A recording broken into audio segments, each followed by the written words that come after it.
Arestado ang 49 anyos na lalaki sa isangguang operasyon ng kapulisan sa barangay Bagbag sa Uyo, Quezon City sa bisa ng warrant of arrest para sa 2 bilang ng statutory rape at kasong lascivious conduct sa ilalim ng RA 7610.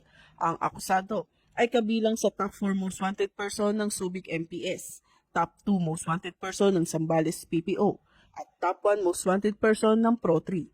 Naging matagumpay ang operasyon sa tulong ng NPD Anti-Carnapping Unit, Santa Ana MPS, 302nd RMFP3 at Pro3 Cyber Patrol RID3 na nagsagawa ng social media validation at tracking na nagresulta sa pagkakaresto ng akusado.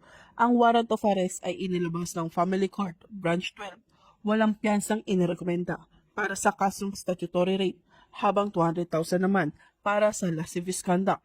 Ang matagumpay na operasyong ito ay bahagi ng mas pinaigting ng kampanya ng Northern Police District laban sa mga wanted person, alinsunod sa advokasiyang bagong PNP para sa bagong Pilipinas, serbisyong mabilis, tapat at nararamdaman.